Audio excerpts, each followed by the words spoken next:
All right, everyone. It is another episode of Competitive Corner, and I'm back here with some. Well, Magister, you've been on before, but we've got Josh on as well. So, Magister, Josh, how you guys doing? Doing great, thank you. Yeah, glad to be on. Yeah, yeah, Josh. Now you're the first time on, Josh. We've heard a little bit about Magister's past, sort of being in competitive Magic. So, can you tell us a little bit about where your background is in wargaming? Yeah, I guess I'm pretty similar. Where I come from, competitive Magic. I've also been through like game design stuff, but this is my first real introduction to a wargaming system. Very cool. So you've not played Games Workshop at all. So you basically entered in fresh faced from one page rules. Yeah, I've been playing for a little over a year, one page rules, and pretty regularly. But yeah, I don't have this like large history going back years and years. I think you played one game of fourth edition 40K like 20 years ago when I said, "Hey, play this game," and then that was it. And Yeah, I remember very clearly taking the prism monolith and trying to ambush it and it not landing on the board. And that was my last game of Yeah, Warhammer. that were interesting days for 40K fourth edition. Although those two days I do, especially in retrospect now, I do, and I don't like to bash on 40K too much. I think that there are certain people who like the game, and that's great. It's just like I said, it is a different game than I'm the third, fourth, fifth edition. That I yeah, I just it is wonky now. And that's great though. But I think that it's great that you aren't sort of one. I think that could really dovetail into our conversation today. That you aren't sort of maybe kind of burdened with this vast history of what a game should be and what a competitive game should be. You sort of, in other words, I think that a lot of people coming into one page rules, they have a lot of, especially on the competitive side, there's a lot of burned bridges from Games Workshop where competitive is really not viewed in a very positive light. And I think you remind me a little of Harvey, where you're just sort of coming into this and you're just saying, "Oh, here's a solid game. Let's have some competitive." And you're not sort of bringing in this sort of baggage. I feel that a lot of other people who've suffered from Games Workshop a while have. Would that be fair to characterize you like that? Yeah, definitely. I'm kind of curious what this baggage is, but we don't need to go into that if we don't want to. Yeah, I, yeah. I think that because Josh and I have been playing competitive Magic for like 20 years, and so I think far from bringing baggage to the table, he's bringing the maybe being spoiled by a game with a very robust competitive scene that has no problems and no meaningful bag. I mean, there's always ups and downs, but it's just like Magic competitive play works and it's worked forever, and that's where we're coming from. Yeah, I have, and it's funny. I have some friends who played. A couple of them who were even on the world tours or the tours they used to have. So I know one of my friends was, I don't know what he's doing now, but he was a professional Magic player. And yeah, I've heard, like I said, they invest in it in a way that I think that Games Workshop is really not, or has really sort of been forced into by the community, um, and still sort of does the bare minimum. I think forced into is a good description, but again, that's not what today's episode is about. Exactly, exactly. Very good. Keeping me in line because it's true. We could go on that, but I think it's more important to talk about one page rules. And one of the things that I think that you guys are doing in Southern California that I think is going on where I see eventually, one, I see it's a harbinger of the future, and two, I think it's a really good thing that you guys have really got organized, that you've developed your own competitive errata, your own sort of competitive rule set. And I think it's really a good base. I know for myself, I want to sort of advertise this rule set and say, hey, if you want to create a local, one page rules tournament, hey, here's a great rule set to either just use outright or maybe just tweak accordingly. Yeah. So, with that in mind, talk about how. So, where did you guys go about actually creating this rule set? So, first of all, what made you even want to create this rule set in the first place? Well, again, we're very spoiled by Magic, and with Magic, there's, if you don't know, there's this thing called the Comprehensive Rulebook, which is a chapter and verse and number rule set that I physically printed out and kept in a 3-ring binder when we would do Magic tournaments in our local community. And if there was ever an issue, we would resolve it with zero ambiguity. And so our group of players here, who largely transitioned from Magic to OPR recently, was used to that sort of law and order and clarity and lack of ambiguity about things. And so when we switched to OPR, there kept being all these arguments that would come up in the middle of casual game days or tournaments or whatnot, in which there wasn't clarity and people were frustrated and had this expectation of a standard. And so, sort of, Josh and I inevitably started making erratas. I think that started with compiling the Q&A that happened on the OPR Discord, where like there's answers to questions that need to be answered that aren't in the rule books, that are only in OPR Discord. I think Josh started copy pasting and saving those answers that were on the OPR Discord, and then we started knitting them together into a single compendium. Yeah, and there's a lot to just, so what you just said, there's a lot to sort of unpack, but I'll give a recent experience so I went to the Worlds Beyond tournament. First of all, I think it was a great tournament. I loved it. But there were some rules questions that did come up, and I it didn't affect any of my games. I don't want to complain. In other words, I don't want to say that I feel that I played the games I won based on strategy. But there were some minor things that did come up that basically mid tournament my opponent was like, "Oh, well this was decided in the Discord." And I was like, and me, I know it's their first tournament. I don't want to just kind of hammer that first tournament, but I would just say it as a learning experience that we can't sort of reference in a tournament, we can't reference a Discord channel's discussions about where they are to make that a ruling in a tournament. Would you guys agree to that? Yeah, absolutely. I right now Discord is like the best place we have to try to figure out what is meant by certain interpretations of these rules. And while there's been a lot of improvement, especially in this last version where the OPR admin went and like put some more descriptions in the beginner's guide, there's still like a bunch of big interactions you can get to, and we could really use a clear like Q&A, like official Q&A of like how specific things work, or like how do these two things interact. And so they're not quite there now, and the Discord is not a source of truth really. Well, and I want to say it this way too. I would want this sort of thing to only be for competitive play. Like, and I want to get your guys' opinion. So my view is I don't think that one page rules are rules. I think they're really one page guidelines or one page sort of rules of thumb. Like really the core rules in one page rules, and I think I'll show them real fast.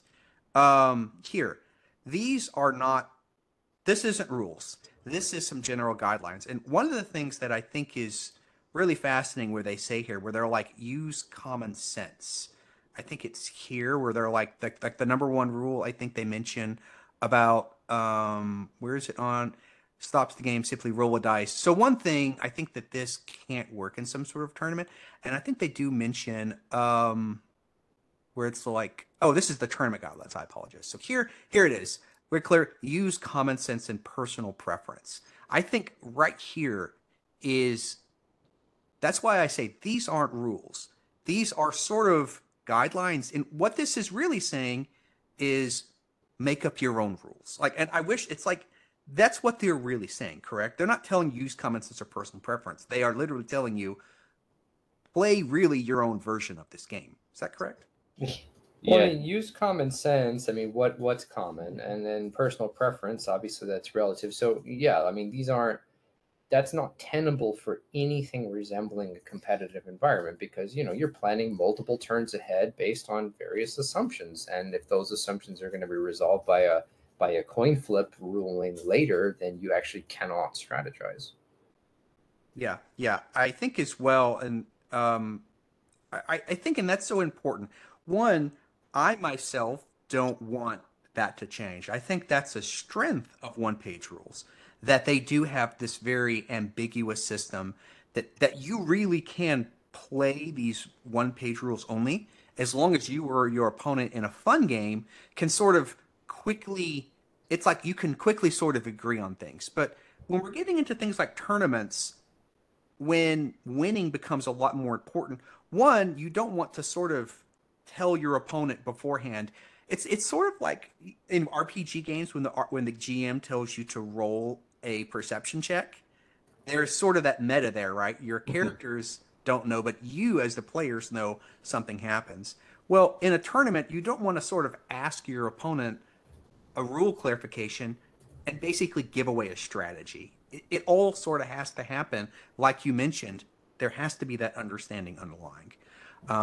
So anyway, I just wanted to go off on a little tangent about that. I don't know about you guys, but I have been sort of frustrated that I think that people are taking the core rules as rules. Maybe how do you guys feel about that, first of all?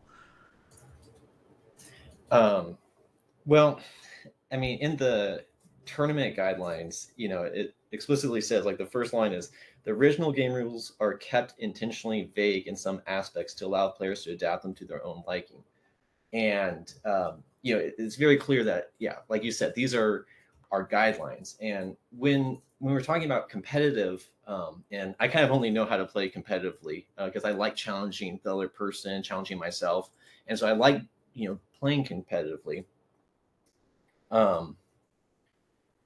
But when playing competitively, you need to know the rules. Just like in martial arts, you can't just like, well, let's just like challenge each other physically and not have like rules. Like, is punching under the belt good or bad, right? It's like you need to have very specific rules to know what's fair, and you can like go all out, and what you can't do, and then you can like really train and hone your skills. And that's something I really enjoy about this game. Yeah, I'd like to add something too. I think that this is a sort of a game design, sort of a larger game design and game community building principle.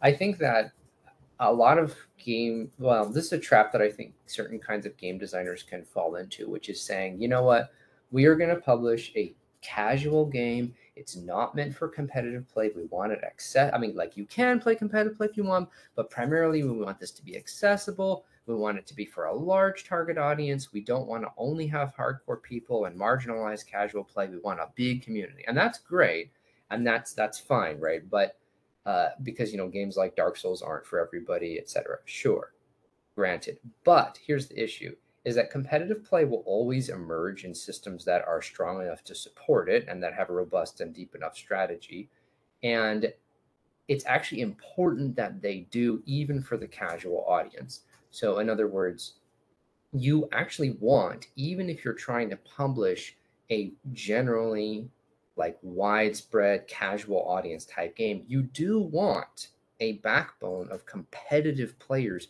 to keep the standard for the game and to drive a lot of the infrastructure surrounding the game. And two good examples of this are Magic and Super Smash Brothers. And so Magic can be played very casually. The most popular formats in Magic are casual formats like Commander, and obviously Smash Brothers was intended as a party game. But competitive players have formed the backbone for both of those communities that have allowed those communities to stay strong over many decades. And I think you can't, therefore, it's not mutually exclusive between rules that support competitive play and rules that are open for casual play. They're not mutually exclusive. They're actually, right. They need each other fundamentally.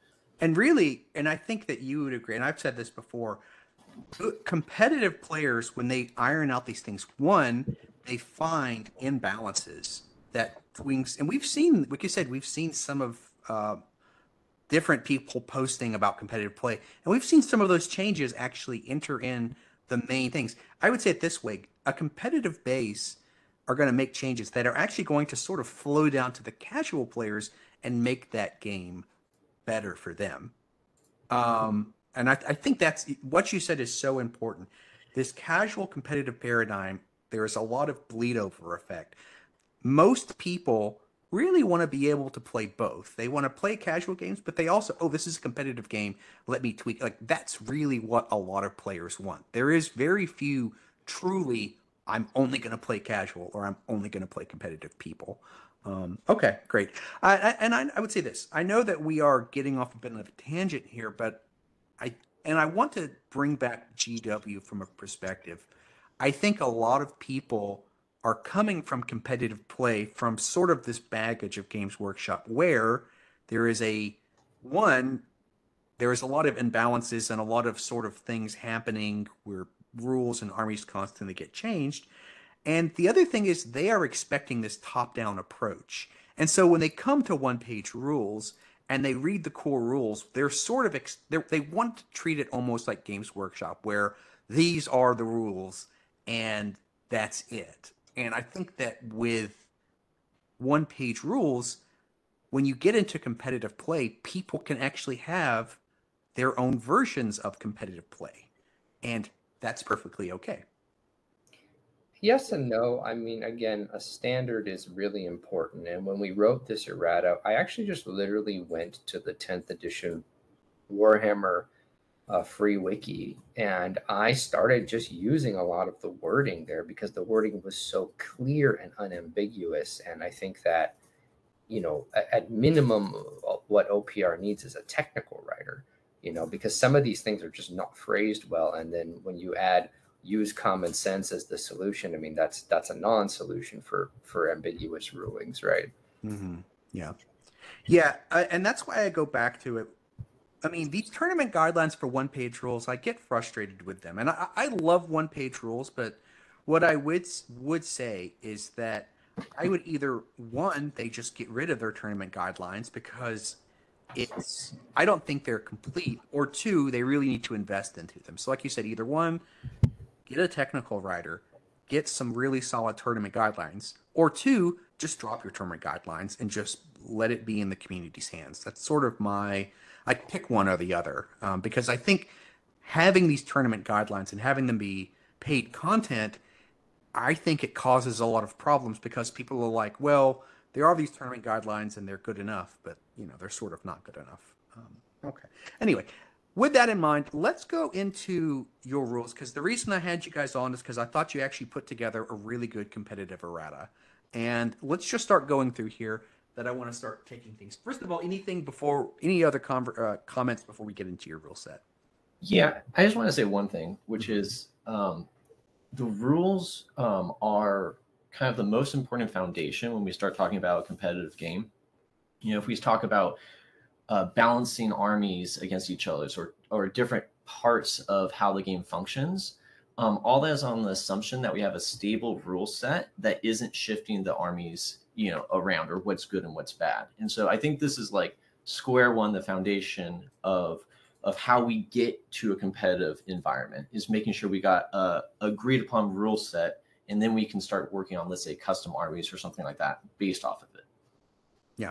Yeah, I agree. I think, yeah, and I mean, yeah, no further. I think I agree. Yeah. Okay. So, first of all, I think that we'll get into line of sight. So one thing you guys do use a combination. So one thing I love this is great here. Very important. Unusual models. Before the game, two players have a quick conversation and say, "Hey, this flag isn't part of the model, right? And or this arm that's sticking out, right?" That is actually it can be done very quickly, but this is almost like a good checklist item to have for your players. It's like, hey, you need to before the game quickly determine what if flags or if a weapon sticking out. This is actually very important. First of all, I think this is great. Just something I think that just needs to be in all the rules.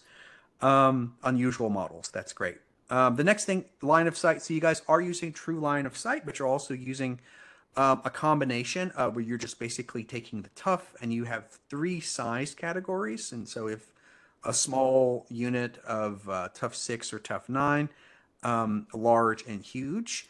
I know for me and Sam and our group, we do have we do get a little more granular, but this is fine. I mean, I think that small, large, and huge. I think me and Sam use 4 height categories, but this is fine. Like I think this is also simpler too.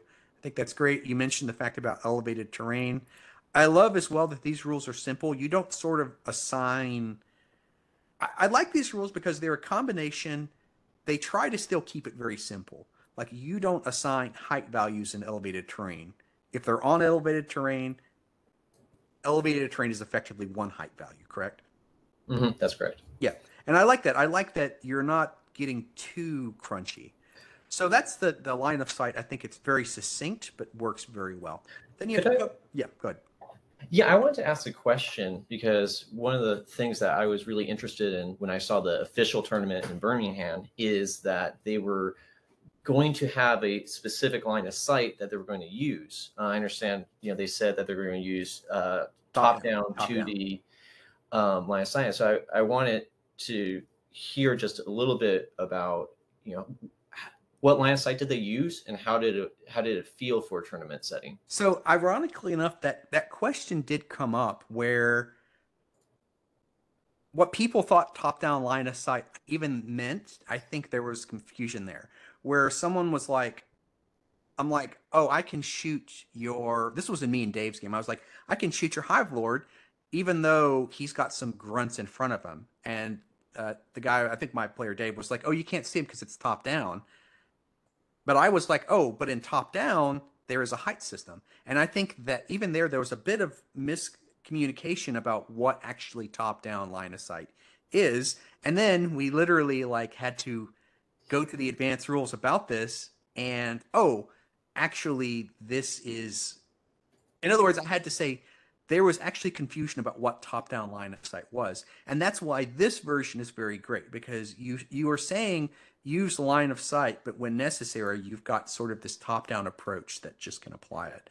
So I think it's very important. And the other thing is you're assigning this by the wounds and not the model size. I think this is great.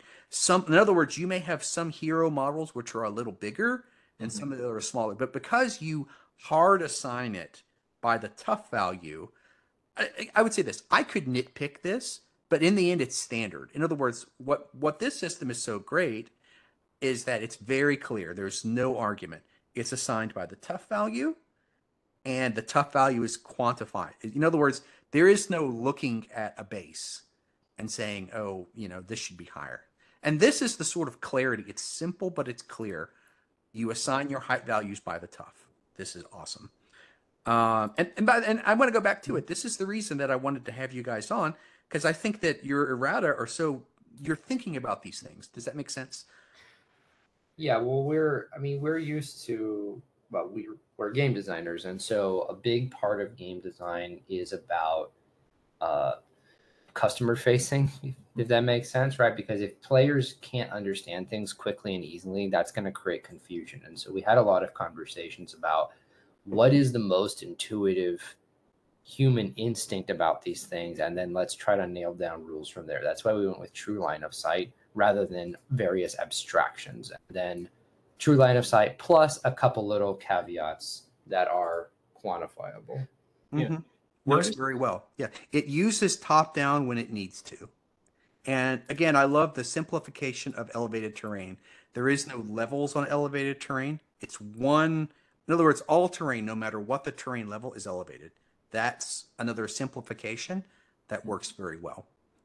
Notice, by the way, that we took out things like the 10%, if 10% of their model could see at least 10% of the other model and stuff like that. Those are some things that were written into the core rules. But in practicality, when you're trying to make judgments about who can view what. Yeah, any model can see but other. Yeah, this is great too. You're right. I didn't point this out, but I agree. So good. You just basically, it's very clear. You're not measuring from the center. It's if any part of that model touches any other part. Yeah. So clear. Yeah. No, I completely agree with this. Like percentages, yeah, I think this is a lot better. Again, easy. You have a laser pointer. This is very easy to clear. Okay, so cover invisibility. Another thing from any part of the Azuring model is said to be fully visible. And then you have, if needed, determined separately for each shooter. So you talked about this, are not fully visible. They have cover. So if half or more, again, you talk about what's fully visible, and then you go from there. The single model, if half of the models are not visible, the unit is in cover. Yeah. Again, one thing I would say, though, is you're actually clarifying cover. The one-page rules themselves sometimes don't clarify cover in the basic rules. They do that in the beginner's guide, I think, but I think that your version is much simpler. You don't need to have a diagram, and I think that's very important. This is just very intuitive. And another confusing thing that I've seen come up is, well, if you have a group that's partially behind a building and part of that unit's out of that building, if that building's not considered cover, then like they can't have cover or something like that. Yep. Like, Yep. and this like takes away those weird interpretations as You well. and I like that you expand cover to visibility, and I think that is where I think that's now. It's funny when me and Sam and we play, we always assume that, right? I know that myself. It's funny when we were playing, we always made that assumption. Oh, if you can only see half of a unit or half of a model, it's in cover. But you're right. Actually, in the base rules, that isn't so clear. I love that you are making this additional connection with visibility. Really Yeah. great. It's a physical game, so we should make a good use of the physical medium, right? Yeah, yeah, I agree. All right, movement, and this is so I won't get into some of the movement. I would just say that you do specifically start trying to talk. There are some corner cases here where basically you can't balance a model on certain pieces of terrain. Basically, the model has to, you know, end fully on that piece, and I think that's just the sort of stop. I'm guessing, sort of corner cases, right, where you've got maybe a bigger model, and it's like basically balancing halfway on perhaps a building. Would I sort of take that in this particular case? No part of the model would be in contact with the ground, or like part of the model is off the battlefield. Will you mention this one? Over the edge of the battlefield. Yeah, like this is a lot about just the practicality of models and the safety of models, actually, right? Um, it's it's about like what can you actually, where can you place your models, and let's not try to squeeze models through places or put them into like precarious positions. And that's largely what we're talking about here. Yeah, Well, where a table gets bumped. And actually it's very practical and precautionary because suppose a model is balancing and then something gets bumped, the model falls, and then all of a sudden you're having to reposition the model and oh, you position that, you change the position, and then there's a little argument about oh, you move the model, it's actually here. This sort of protects against that. And yeah, and of course protects the models themselves. and the other thing we wanted to do with these rules was, one of the it's a joy of the medium to use the physical space intuitively, but at the same time, it can lead to sort of an infinite amount of nitpicking arguments about where exactly something is. And we wanted to just have as few of those arguments as possible. And so, That's but right. physically, you can't like cheat and squeeze and push your model into these locations. We want everything, all placement, to be extremely clear and Yeah. obvious. And I think that goes, you're getting into a bigger point about in tournaments, there does need to be tournament quality terrain. I'm all about having fun, in a fun game, break out the Coke cans, break out the books, Mm. which actually could work well in a tournament. But for tournaments, you actually do want to have terrain that can basically support, you don't want like terrain that has a lot of slopes, which are just asking for models to slide off, that kind of Yeah. thing. Yeah. Climbing again, it's a minor thing. You're just being very clear about what counts when units can go over terrain, like walls. What walls can people move through? What can't they move through? It's a minor thing, but it's just very clear where people can measure that, so they know. Oh, these guys can just run over this wall and charge me, right? And that's just a good thing that you're associating it with inches. You're saying any model that can move through terrain which they're 2 or less in height can just basically ignore the movement and just run over it, which is great without spending vertical distance. And then you say, that's climbable, they have to then spend their vertical distance. Yeah. And a lot of that's like kind of more speed and practicality of like it can become very tedious to try to measure ups and downs over certain types of obstacles, and so let's just cut to the chase and play the game. Yeah, and it's funny, because me and Sam we're working on a lot of Age of Fantasy regiments rules, and a lot of our rules changes are exactly about practicality. It's like some of our rules for Age of Fantasy regiments, we're trying to remove the rule about removing individual models, because in a tournament, that takes so much time to remove your models individually. And so I think that's a great thing to point out. In tournament rules, the rules have to be tighter and they have to sort of be more streamlined for pure time's sake. Very good thing that you pointed out there. I love it. Actions. Yeah. We're just using their basics. Yeah, that was for our play group because we had previously errated something away from OPR rules as written, and we just were telling them that we're going back to it. So no Yeah. surprise. Yeah. And this actually came up where I didn't know this was you're right. When you charge, you actually can stop midway and cast spells. And so I learned about that in the tournament, and that was fine. It didn't change anything. It was just oh, this is actually. I did like it how you say you do have to declare your action before you doing anything. I think this is great, where you're very clear that before you do any special abilities, you have to declare your action. This is actually very important because it means I can cast the spell and then decide. You're actually being very specific. You're like, no, you have to decide whether you're advancing or charging, and then you either cash. And I think this is a minor thing, but it's really great to point this out, right?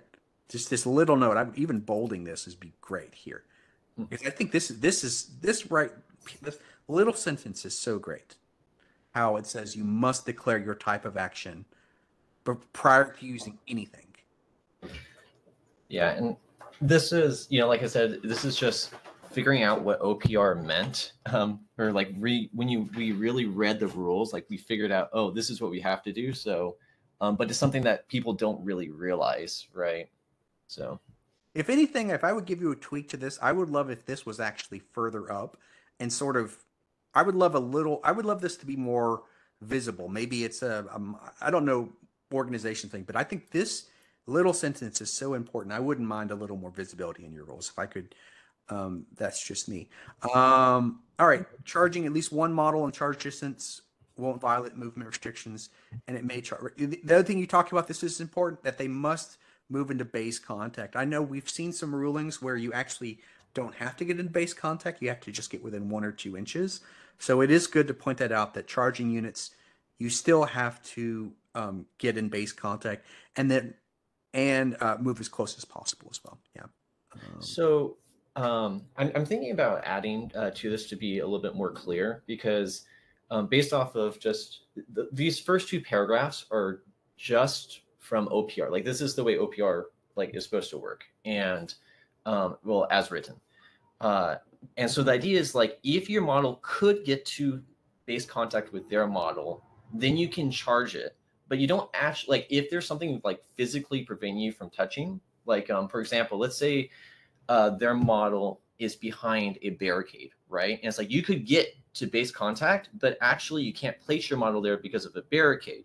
Oh, that's good. Yeah. You can place still as close as possible. Yeah. Yeah, you can charge it, and in this case, you can't make base contact, but you get as close as possible, and then if you're within 2 inches at that point, then you continue your charge. Maybe this could be covered in the terrain rules, where you actually have barricades set as a terrain feature, where if someone is in contact with the barricade, you just have to touch the barricade itself. I know Kings of War does that, where they actually have a barricades or a terrain feature, and that's how they resolve that. But I do agree that clarity would help, because yeah, then there is little cheesy things where people are like, oh, you can't get in base contact. So well, then it's like, what if your barricade is barbed wire and it doesn't have a specific thing to touch? And so it's like, well, is your model touching the barbed wire? Is it under the barbed wire? Is it a millimeter from the barbed wire? You're actually a good point. Yeah, you're right. Right. I think it's too much ambiguity. So basically how this works for us is you measure to see if you could charge and get into base-to-base contact. If you can, then you initiate the charge. And then after you've moved everyone as close as possible, anyone within striking distance can strike. Okay, I like that. Yeah, that's good. And I think that's fine. Now that you're saying it, because I agree. Actually, now that you're saying that, you're right. There could be nitpicky situations where people are like, I'm not technically touching the barricade. Actually, so you actually, this is why you're the game designers and I'm not. And that's great. That's awesome. Okay. I love your command points. Yeah. The one last thing is along with this, like getting into base contact is like there's elevation too, right? It's like they're on the edge of a building. You can't actually get your unit up there, right? And vertically, yeah, this is great. another place. But we changed. This is the one thing that we changed here, which is it says 2 inches horizontally, which is OPR, but it also says 5 inches vertically of enemies.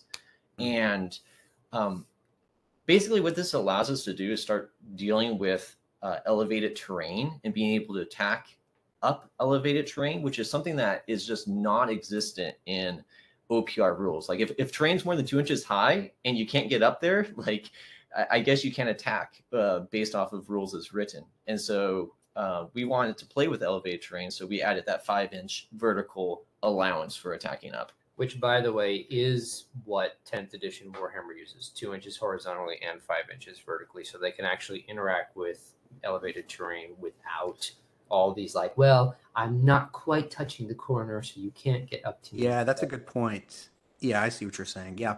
Actually, and now that you're saying it, these rules are actually, the more you're actually convincing me that these rules here, the charging mainly, are actually very important. Because you're right, in a term, there could be a lot of corner cases where someone's, they're basically not allowing people to get their model physically there. And it's funny, one thing you resolve the issue where you say, I like this, your movement, you say models can't end halfway, but the way you solve that problem is just by giving a little more leeway on movement. So I like these. The charging and the movement rules actually work very well together. This is why players don't have to be putting their models hanging halfway on terrain. You just give them that 2-inch leeway, which I like. Actually, these two work now that I'm seeing it, these two rules work very well. Yes, by design. Very well. Very well. I like these two rules. Man, you guys are OPR, OPA. Can you can I just ask you, would you guys be okay if the official OPA used your rules? I don't know. Mel, you can decide that later, but I would love this to, be available. I would love if this was. Would you be okay if they grab parts of this from your rule set, or would you be okay if other tournament organizers, sort of grab this as well? Yeah, absolutely. Absolutely. Keep in mind, we're still trying to make it better and better. So it's like, I still think this is rough and needs a little bit of work here and there as we keep, playing the game. But the point is to provide something to the community to help us get to a standard, right? And so I'd like to, feedback is also good for this. Yeah. Well, and it's funny because I read these rules, and it's funny.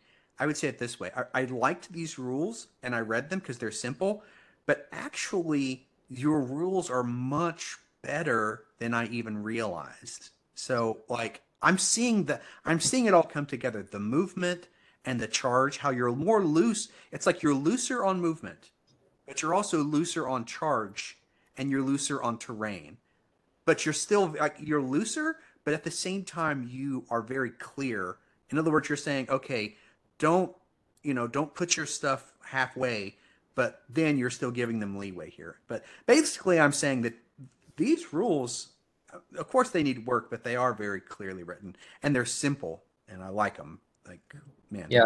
Thank you for the kind words. They're really, in game design, we say play testing is king.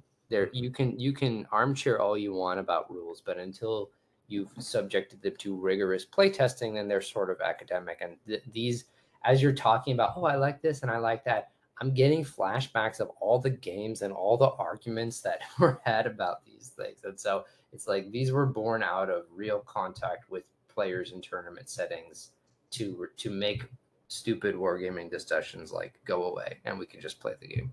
Well, I know me and Sam, we're working on a similar rule set for Age of Fantasy Regiments, and we'll definitely borrow some of the stuff and give you guys credit.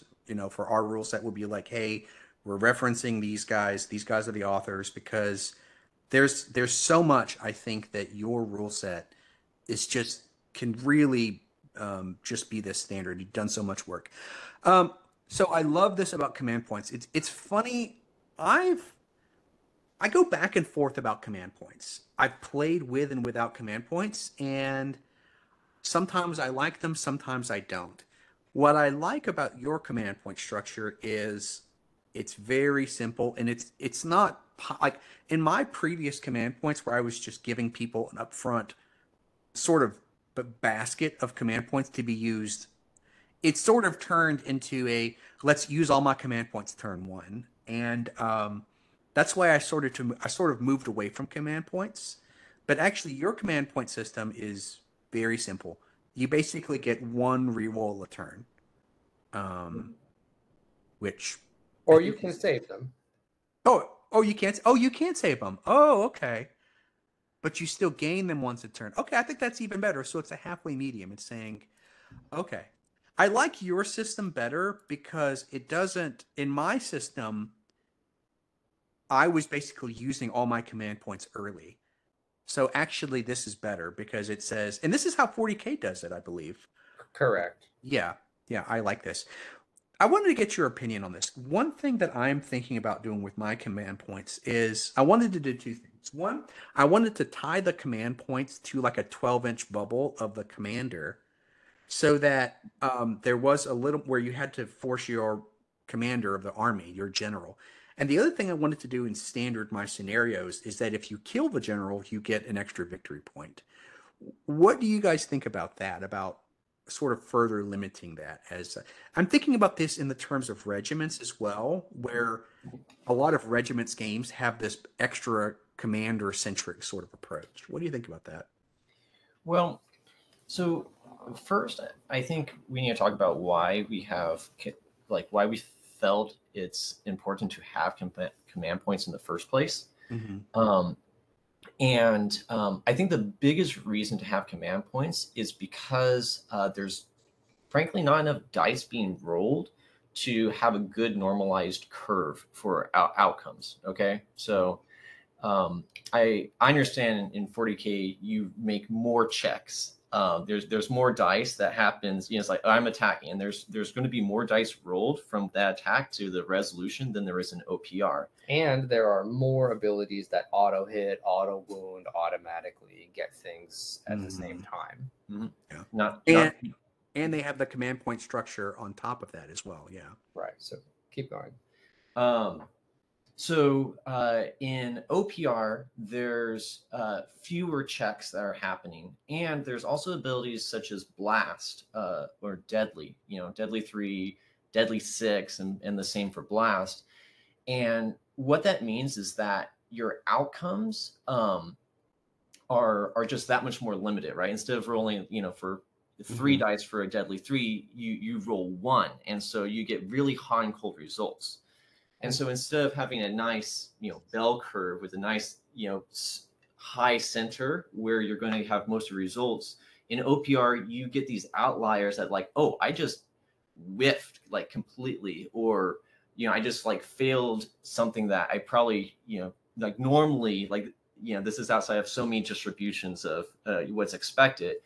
And you get this a lot flatter curve and a lot swingier games that, basically you start getting non-games because of you don't have enough dice to control it. And so because of that, I think it is important to have command points that allow some re-rolls. That way you stop having such like randomly cold, like hits where like something does nothing. And then it just sways the whole game as a non-game. And if I could give 2 examples of that, we were very cold on Psychic when 3.0 came out because it was, we were like, oh, good. Another single die roll opportunity for massive swinginess. No thanks. And also the tank profile, the 4-2 heavy that had, A2 or A1, you're paying all these points. And if you whiff once on one of these shots, that's a fourth of your activations. And that happens all the damn time. And so fewer dice rolled means, like Josh is saying, less things will perform as expected, way less, which causes way swingier games, which makes it more like Yahtzee and less like chess. And we're trying to talk about a competitive rule set here. Yeah, I think for me, what I would say with that is this is actually a reason that I do prefer bigger points.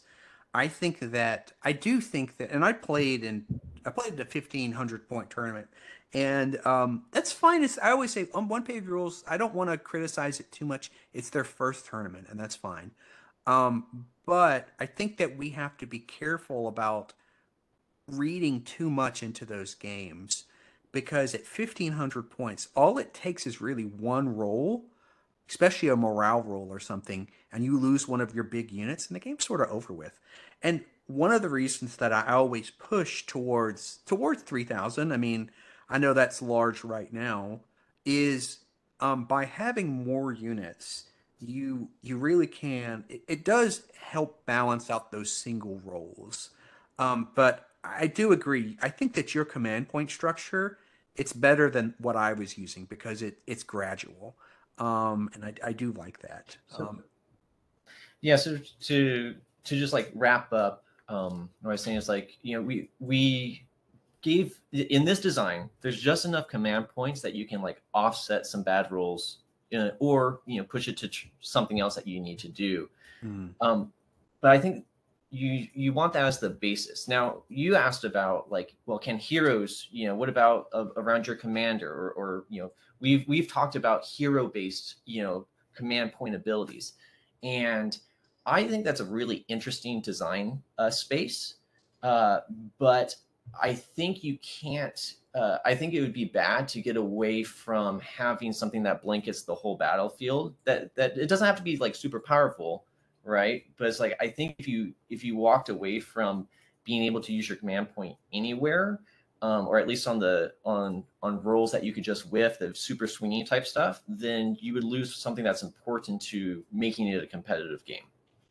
Yeah, That's so fair. Yeah, that's fair. we are very interested in more hero centric gameplay, and we're going to be starting a crusade style campaign in a little bit here, and we're going to be using that as a place to experiment with these like commander centric rules. But the purpose, and so that like does something different though, right? That's like more counterplay tactics, commander centric gameplay. But the purpose of these command points is really just we wanted to take the sting out and make the bell curve a little more regular. And so by limiting it to one command point per round, and again, you can save them up. Maybe I should have clarified that. Yeah, and that's good to note here. Yeah. Yeah, you can save them up, and so there's a tension between you can't just front load them all in round one to get a big snowbally advantage, but also they're better. You can it has a strategic dimension that we like, which is you can spend them early to try to get that advantage, or you can save them up for later when morale checks on round four are going to be the most impactful. So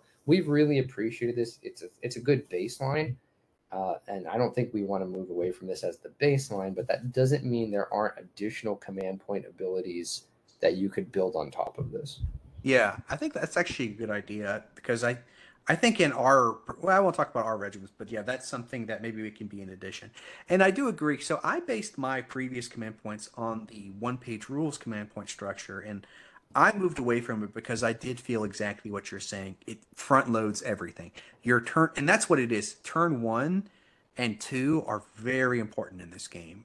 So I do agree with that. I would say the command points are good, but I think larger points as well as, and this is, I'm thinking in the future. I'm thinking maybe 4 or 5 years from now, whenever you have a good solid base of players who can play efficiently. Like I'm sure in your tournament, any sort of tournament level stuff like Magic, those tournaments go, those games go a lot faster because players just, they don't need to read all the cards. Okay, good talk. Flying. I think that flying, it's just again small things, but you are just talking about you can't attack while you're in the air.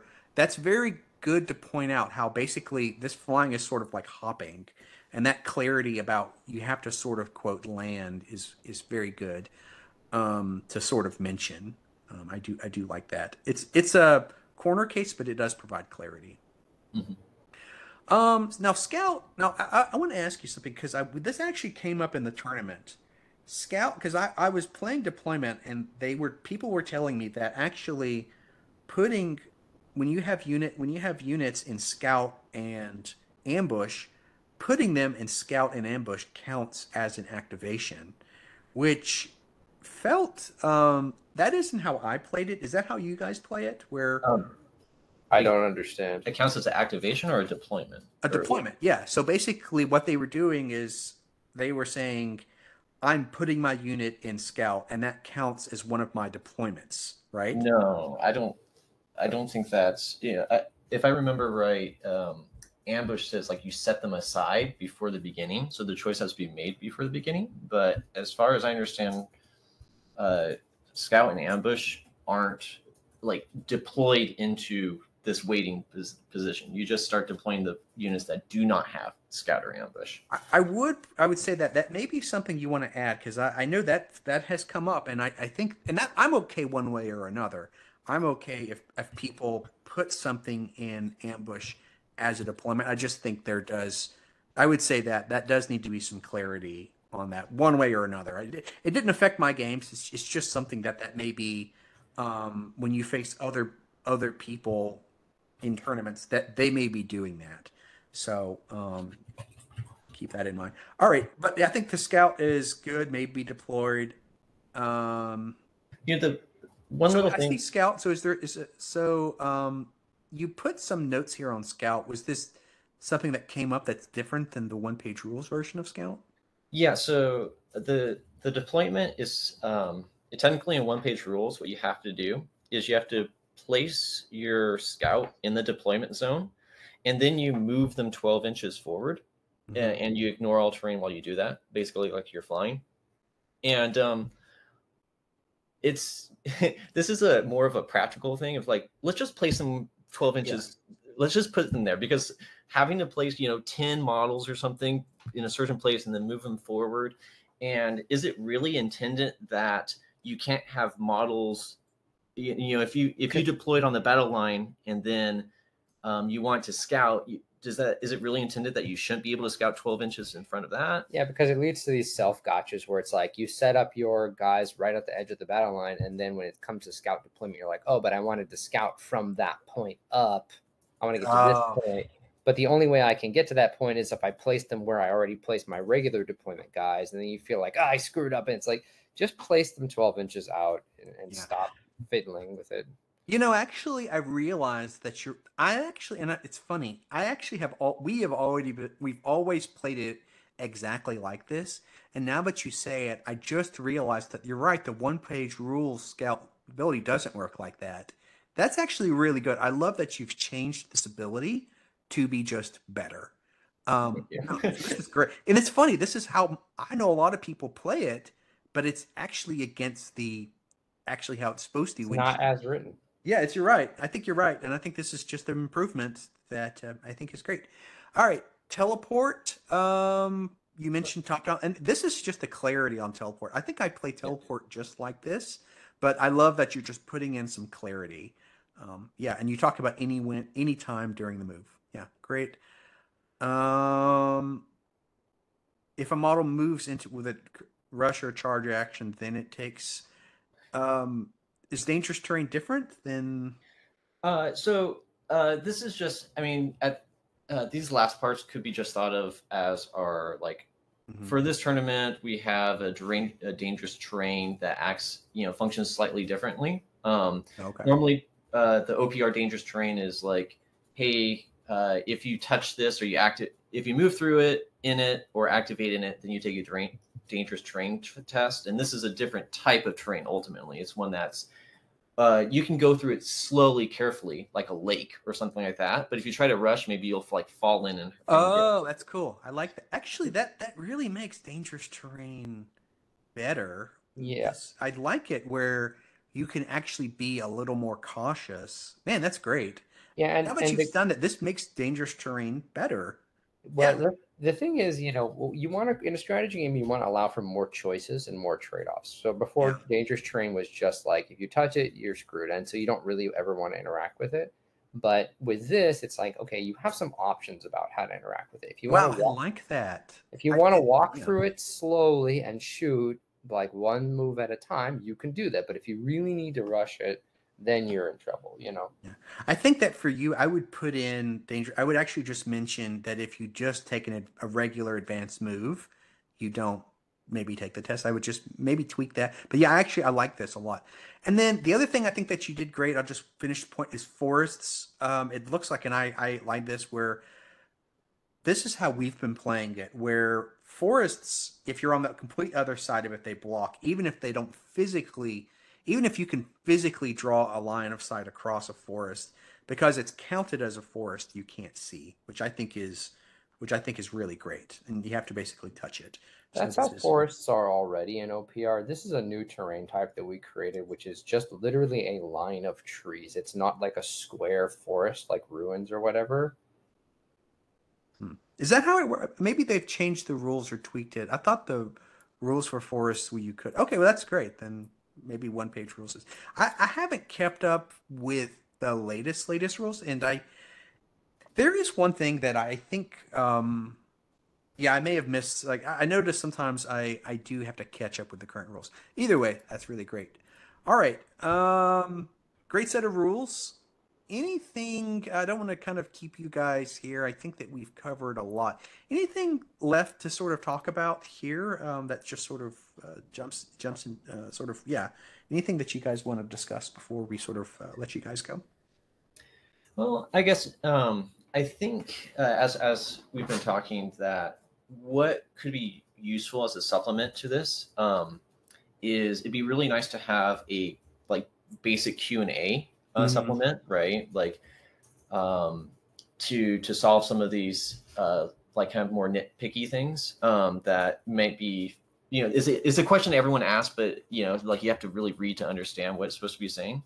So that could be a good supplement. And the other thing is we ultimately need to figure out as a community how we're going to deal with terrain, and that's kind of a in a certain way our next project of inside of the rules is like, okay, how are we going to do terrain? Because last time our last tournament we tried to have players alternate placing terrain, and in a way that was good for balance, but there's a lot of problems with that, and so we're going to try different ideas about how to actually define terrain uh, for for tournament situations.